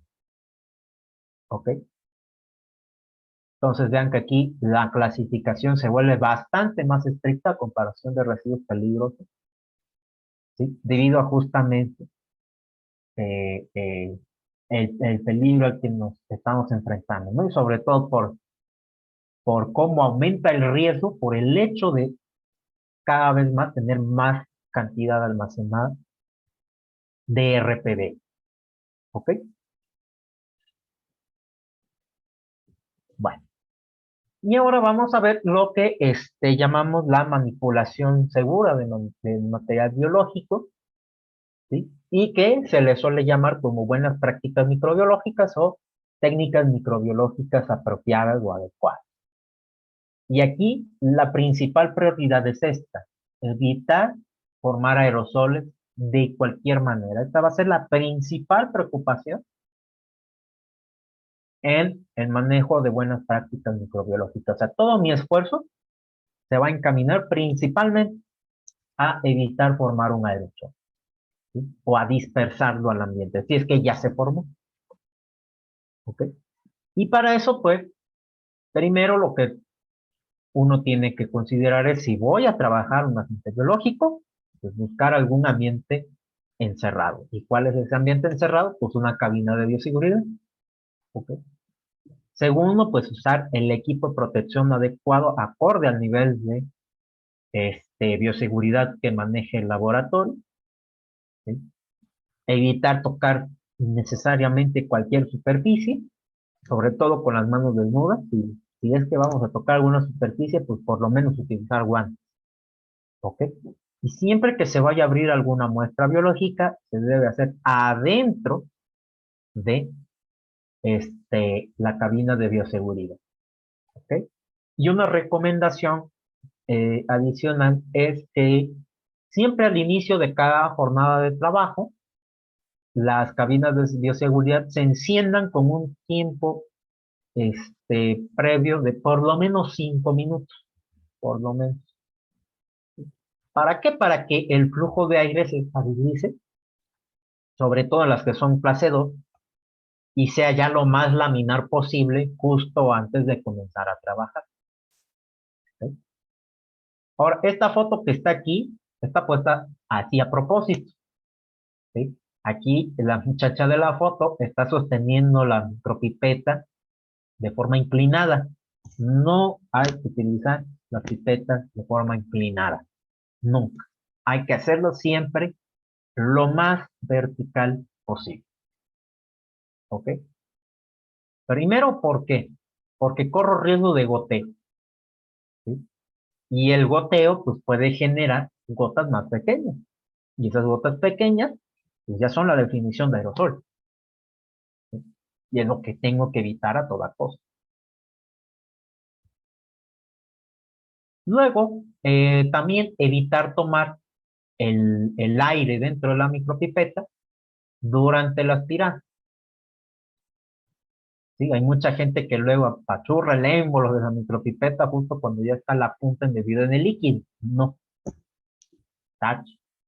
Hacerlo por fuera y ya después aquí.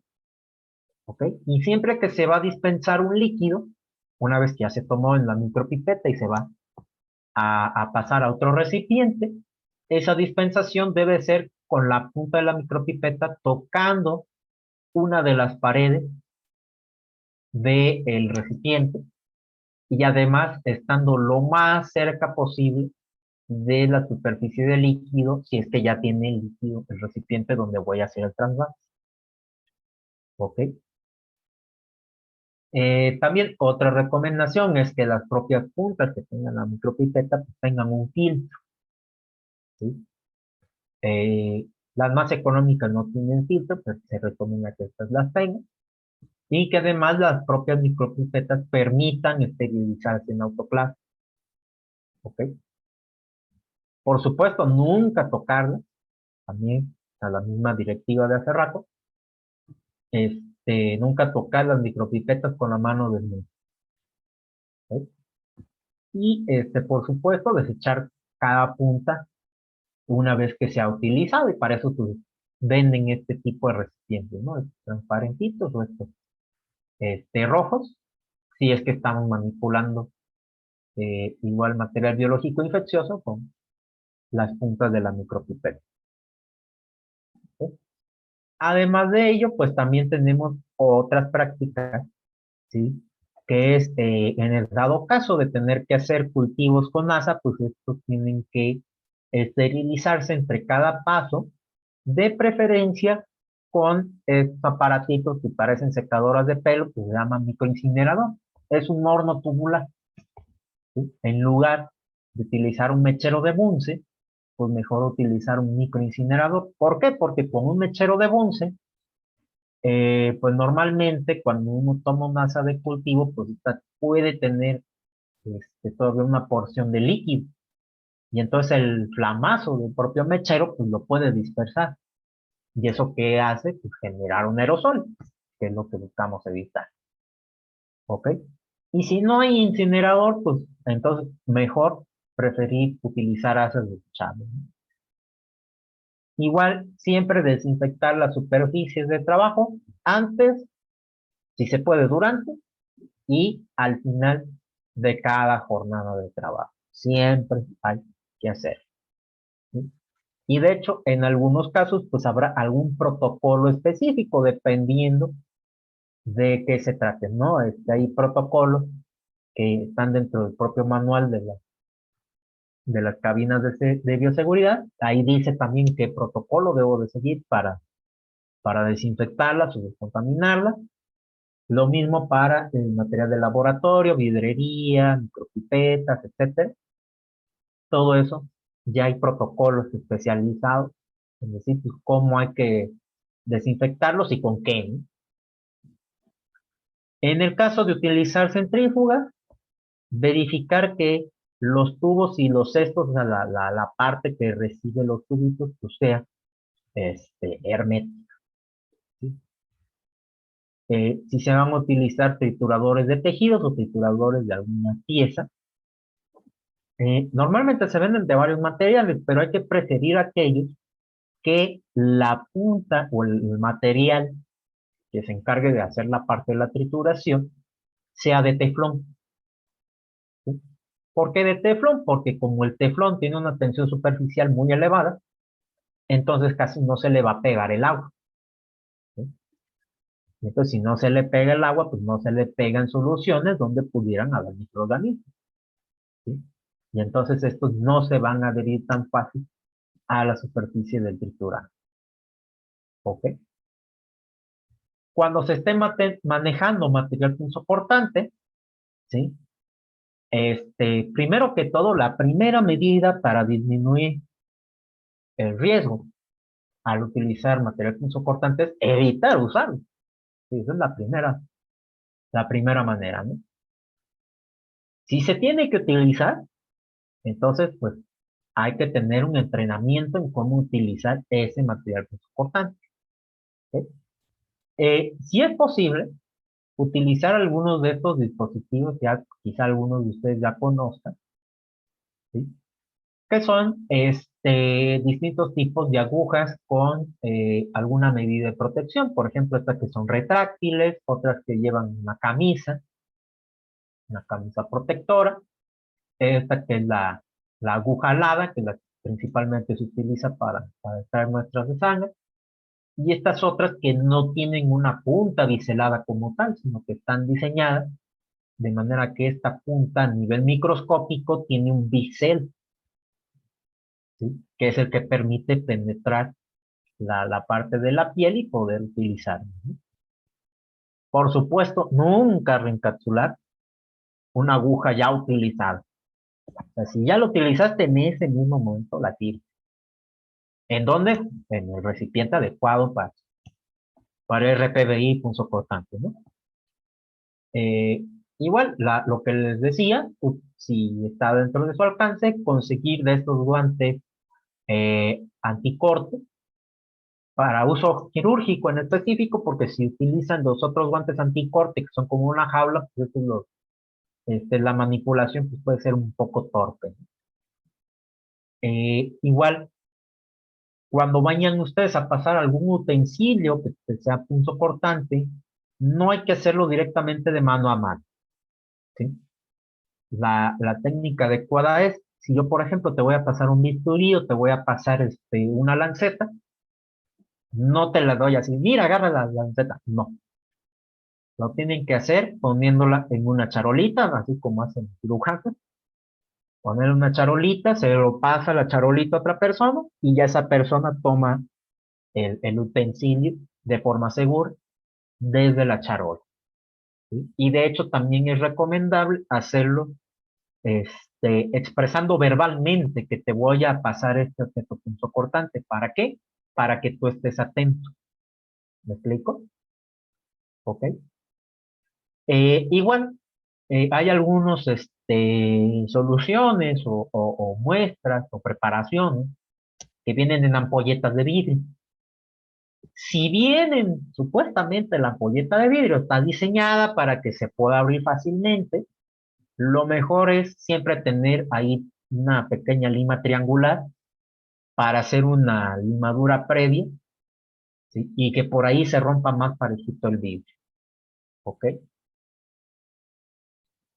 Y bueno, algo que también debe uno conocer es pues, cómo quitarse los guantes, ¿no? La forma de quitarse los guantes una vez que uno ha estado expuesto a material biológico es tomar del tallo, del cuello, lo más alejado de la piel posible del otro brazo y comenzar a jalar por ahí, ¿sí? Y vean que se va jalando de afuera hasta poner la parte de adentro, ¿sí? Y ahora, antes de quitarme el primer guante, utilizo esa parte que yo ya me retiré para ahora jalar la empuñadura del segundo, ¿sí? Exponer la parte interna también de ese guante e irlas extrayendo juntas, de manera que ahora yo lo que tenga expuesto sea exclusivamente la parte interna del guante. Una vez que ya están expuestas solamente por dentro, ¿sí? Yo ya puedo hacerlos como una bolita y ya con eso ya puedo desechar. ¿Ok? ¿Alguna pregunta hasta aquí?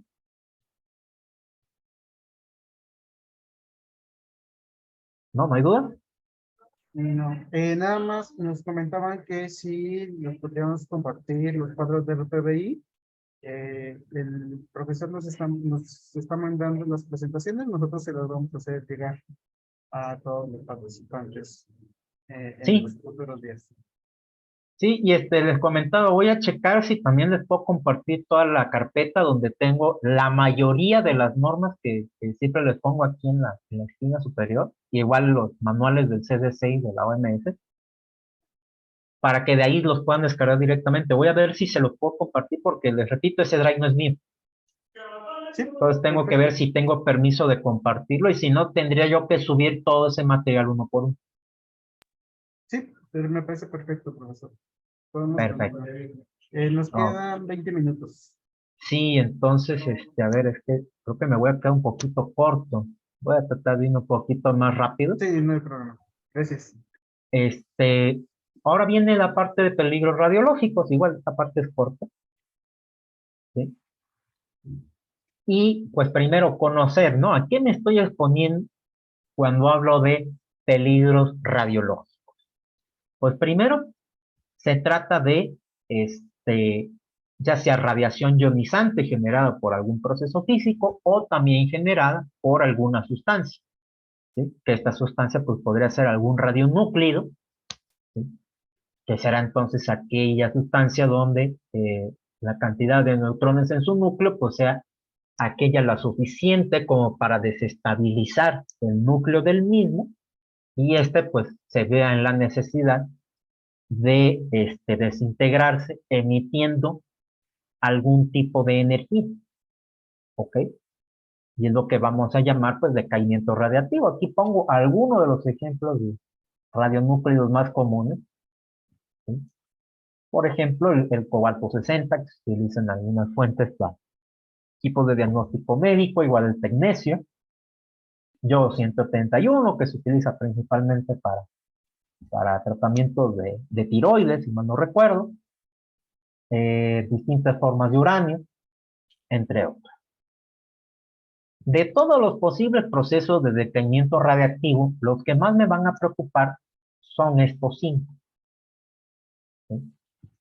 Aquellos que emitan partículas alfa, es decir, núcleos de helio, emisión de partículas beta, es decir, electrones o positrones, radiación gamma, es decir, fotones, luz, pero de una energía pero muy alta.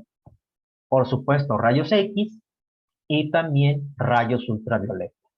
Todos estos son de preocupación, ¿sí?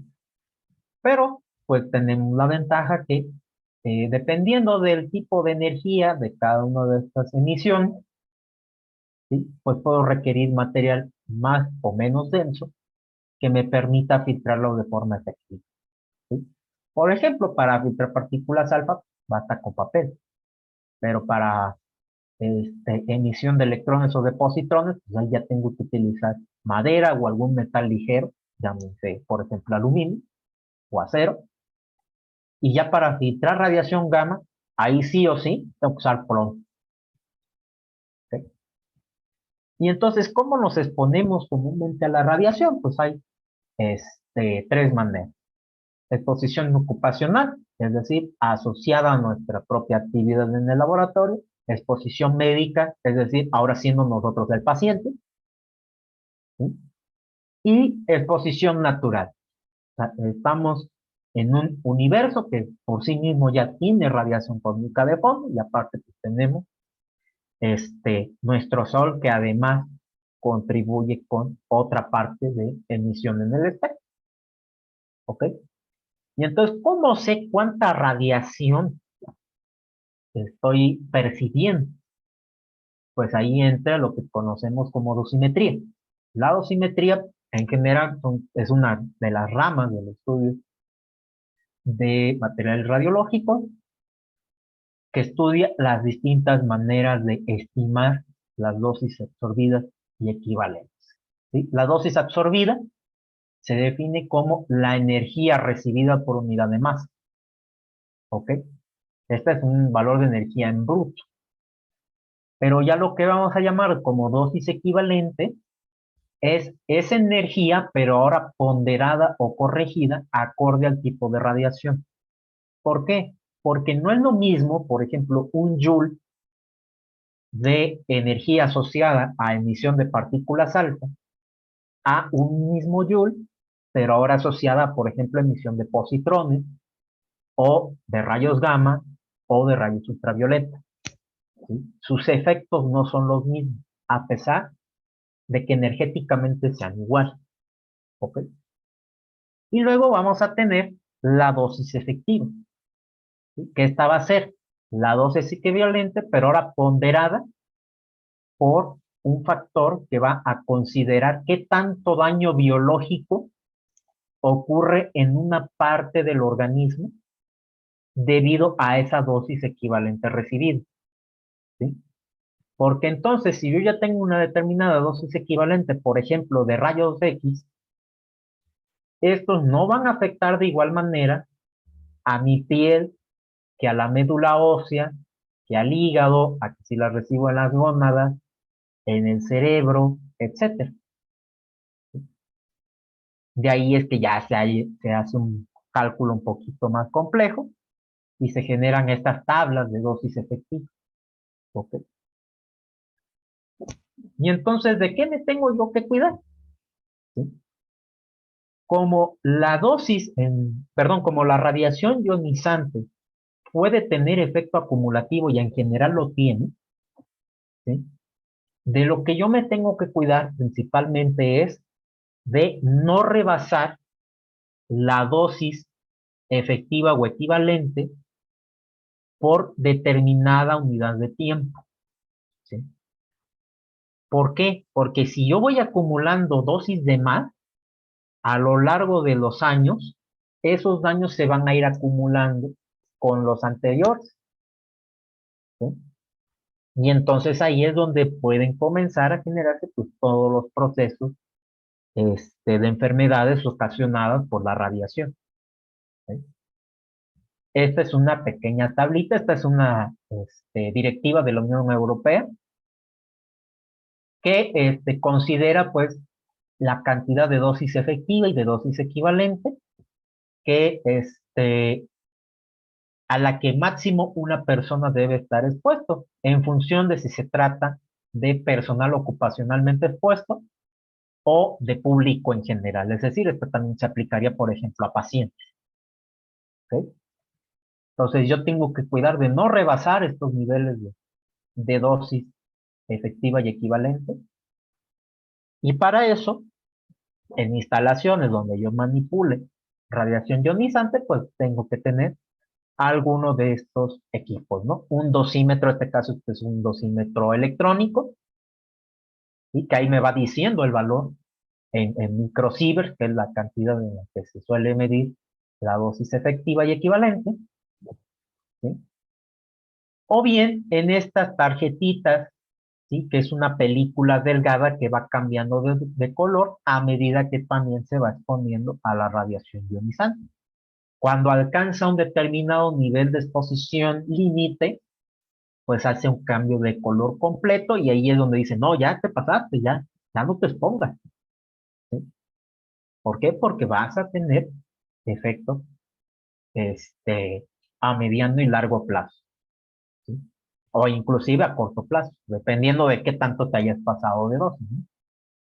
Y entonces para protegernos de esas dosis, ya no solamente saber cuánto me expongo, sino ahora cómo me protejo, pues existen distintos trajes. Son muy parecidos a los que ya vimos, ¿sí? Pero estas están, por ejemplo, estos se llaman trajes completos que se le conoce como traje NBQ, ¿sí? Estos ya son trajes de protección completa, tanto para protección química, biológica y radiológica, ¿sí? Estos tienen un recubrimiento, ¿sí?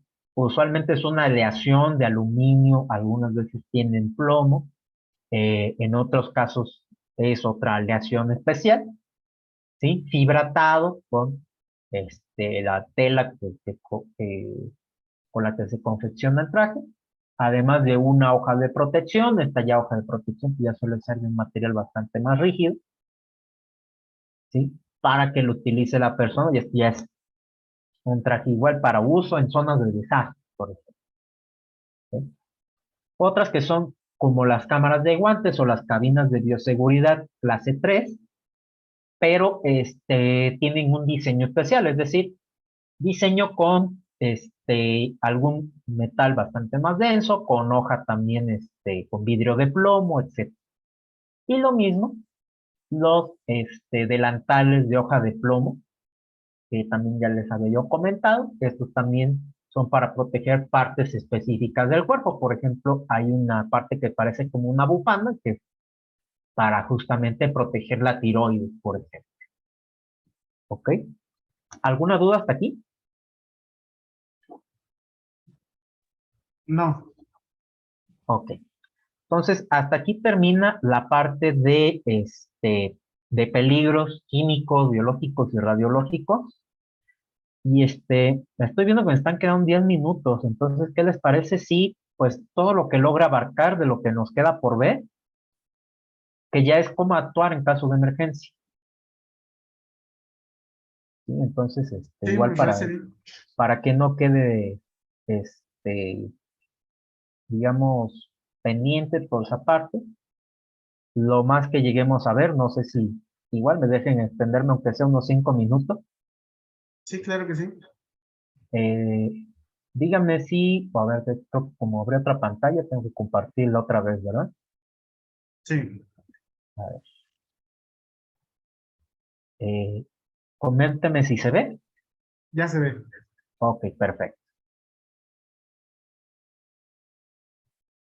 Bueno, y entonces esta unidad ya es la última, pues ahora, pues ya supimos cómo protegernos, qué debemos hacer para protegernos y ahora qué hacer en dado caso de que pues, esas medidas de protección no funcionen o que ocurra algún accidente de forma fortuita, ¿no? Que también puede llegar a pasar, ¿sí? Entonces, vamos a ver primero cómo vamos a definir una emergencia, cómo prepararnos antes de la emergencia, porque es nuestra obligación prepararnos antes de ello. Luego, quién es la persona en que puede responder primero. Y por último, vamos a ver cómo se atienden algunas emergencias en específico. ¿Ok? Pues aquí, perdón si me voy un poco rápido, pero es por la limitación de tiempo. Sí, claro. Entonces, vamos a entender como emergencia cualquier situación que ponga en riesgo la integridad de humanos o materiales, ¿sí? Sea la que sea. Y que por tanto exija nuestra atención inmediata para evitar que esa situación empeore, si es que ya está ocurriendo. ¿Ok? Y aquí entran pues muchos tipos de emergencia: golpes, caídas, quemaduras, cortaduras, hemorragias, fracturas, desmayos, convulsiones e infartos, ¿sí? Eso por parte de emergencias que implican lesiones directas a nosotros, pero también hay otras que son externas, ¿sí? Como por ejemplo un derrame, un incendio, explosiones, inundaciones y sismos.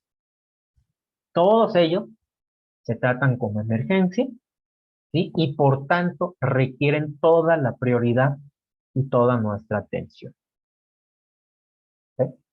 Y entonces, ¿cómo prepararnos para una emergencia?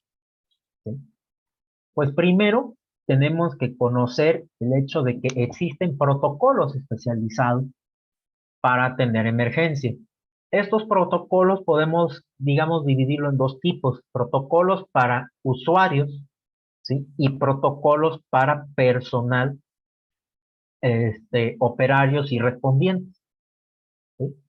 Los protocolos para usuarios, pues son como estos letreros que luego uno ve así en espacios públicos, que son pictogramas con instrucciones muy sencillas para que cualquier persona las pueda entender.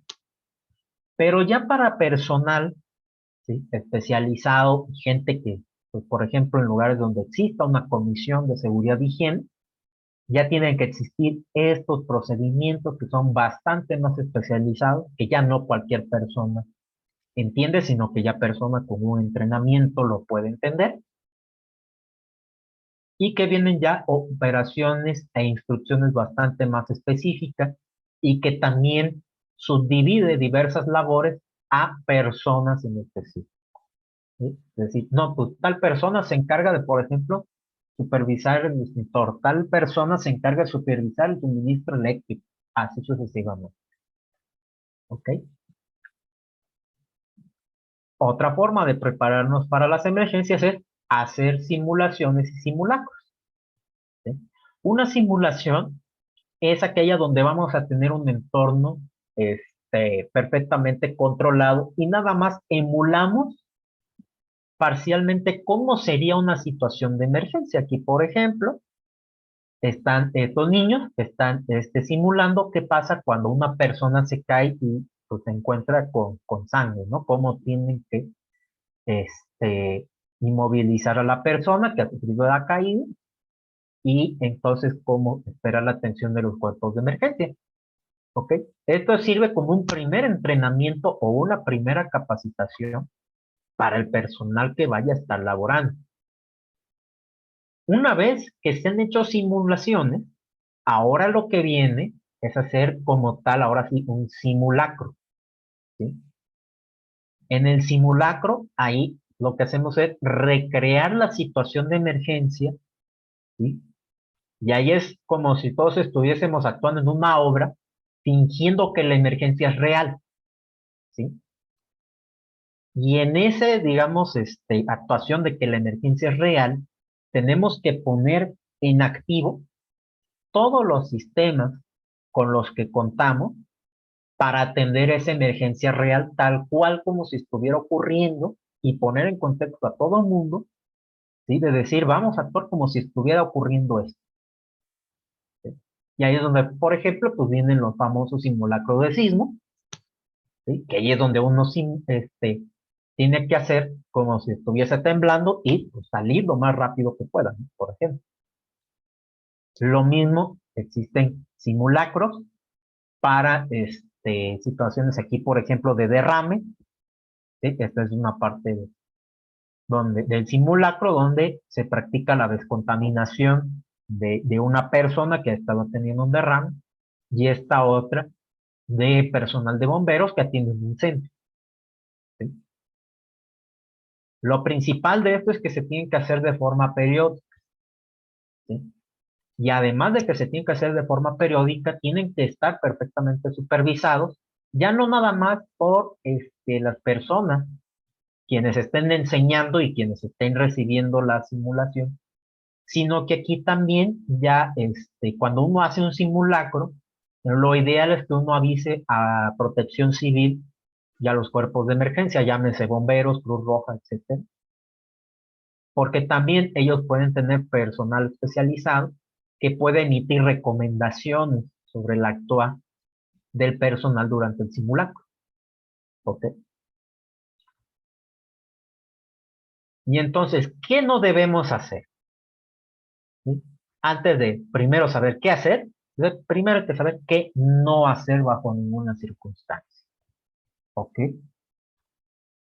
Y es algo que uno tiene que entrenar continuamente. ¿Sí? No es de que, pues ya una vez me dijeron qué no debo de hacer y ya, ahí lo dejo en el cajón. No, tengo yo que practicarlo continuamente. ¿Por qué? Una situación de emergencia, por su propia naturaleza, ¿sí?, pone a la persona en un estado que no necesariamente permite tener el juicio al 100%. Es decir, puede llegar a comprometer nuestro juicio, y si compromete nuestro juicio, ¿sí?, pues va a afectar las acciones que realicemos, y esas acciones pueden terminar por afectar a terceros o afectarme a mí. ¿Ok? De manera que entonces tengo que considerar acciones que eviten afectar a los demás. Donde la primera, pues lo primero que a uno siempre le dice, no, evita entrar en pánico. Sí, ¿no? Pues es muy fácil decirlo, ¿no? Pero hacerlo, sí, pues no siempre es tan fácil, ¿no? Otra que también es clásica es el evitar intentar cualquier acción heroica o inclusive temeraria, ¿sí? En algunos lados siempre luego escuchan en las noticias, ¿no? De que, ay, mira, un héroe, ¿no? Un héroe anónimo salvó a tal persona. Sí, pero por cada héroe anónimo que hay y que logra salvar a una persona en situación de emergencia, hay por lo menos 10 que en lugar de ayudar a esa persona que está en emergencia, se terminaron convirtiendo en víctimas de la propia situación de emergencia, ¿sí? Entonces, estadísticamente, ¿sí?, no nos conviene el intentar ese tipo de acciones heroicas, ¿sí?, porque muy pocas veces salen bien, que la gran mayoría de las veces terminan por salir mal o terminan por complicar aún más la situación de emergencia. ¿Ok? Por supuesto, desobedecer o ir en contra de forma deliberada a las indicaciones del personal que está teniendo la emergencia o de los protocolos diseñados para atender esa emergencia, ¿sí? Entorpecer a quienes están encargando de atender la emergencia y también algo que debemos de evitar es simplemente pues, salir despavoridos, ¿no? De que uno dice, no, más vale aquí correr que aquí quedó, pero si somos conscientes de que hay personas que pudieran tener dificultades para desalojar una zona debido a una emergencia, si está en nuestras posibilidades y nosotros mismos no nos ponemos en riesgo, ayudar a esa otra persona a que pueda desalojar. ¿Sí? Y entonces, ¿cómo evitar entrar en pánico, no? Porque o sea, siempre le dice a uno esta frase, ¿no?, que hasta puede sonar bastante trillada, pero sí, ajá, muy fácil decirlo, pero ¿cómo hacerlo? No es un proceso fácil, es algo a lo que uno tiene que hacerse a la idea, ¿sí? ¿Por qué? Porque existen personas quienes estarán más propensos o serán más sensibles a situaciones de ansiedad o de pánico. Sobre